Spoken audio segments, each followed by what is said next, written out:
channel is POGMarineFPS, and this can be kind of a dual review. This is a Vism/NC Star installation tool for the sights for 1911. We're going to be doing a semi-review of this as we use it, and also we're going to be doing the Ken sights. So my way of installing 1911 sights is a little bit of best of both worlds. I use a little bit of punch, not much, and I use a installation jig. Like I said, it's a universal pistol rear sight tool, and I'm going to show you exactly how we're going to use this to install the sights. Now here's a close-up. There's you can't really see it, but there's little lines here. There's little lines right here to indicate where the center is. It's not going to really matter because you have to clamp this down in.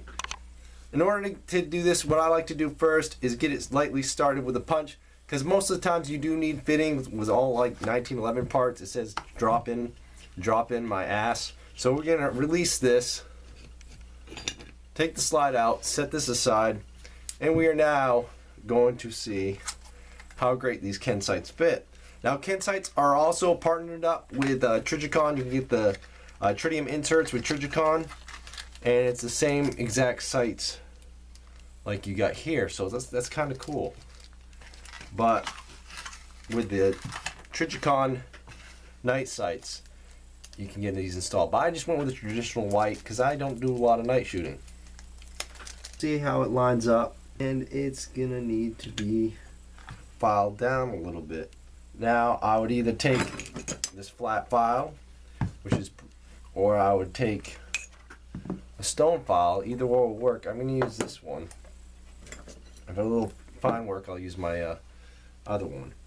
But what we're going to need to do to make this fit is we're going to have to take a little metal off here. Not a lot, just a little. Alright, so first thing I'm really going to do is I'm going to bring the sight, I'm going to raise it up just a hair, a couple spins, just so that we don't ruin. See, because it's sticking out of that hole, it's nice and up there, so you're not going to hurt anything.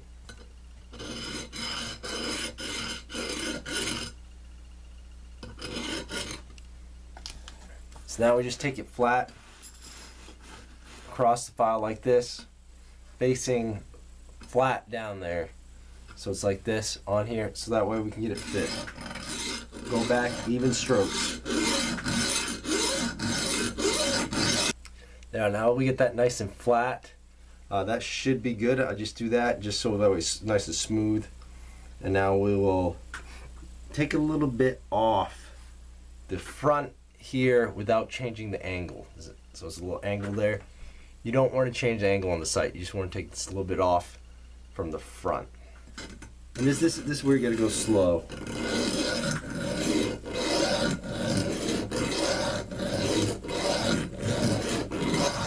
Remember, keep the angle on here too. You don't want to change the angle.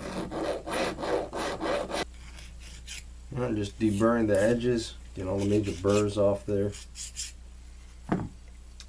And like I said, there are little springs there. You don't want to go too far into the springs because you don't want to touch the springs really. Now I do recommend using a little bit of bluing on here before you do it, or maybe just a bluing pen for looks, but I really do recommend bluing solution for this and get it on there, so that way it protects it from rust. So yeah, not quite. It's just trial and error. Keep going. It'll take you a little bit off at a time and keep trying to fit it to the slide. Don't.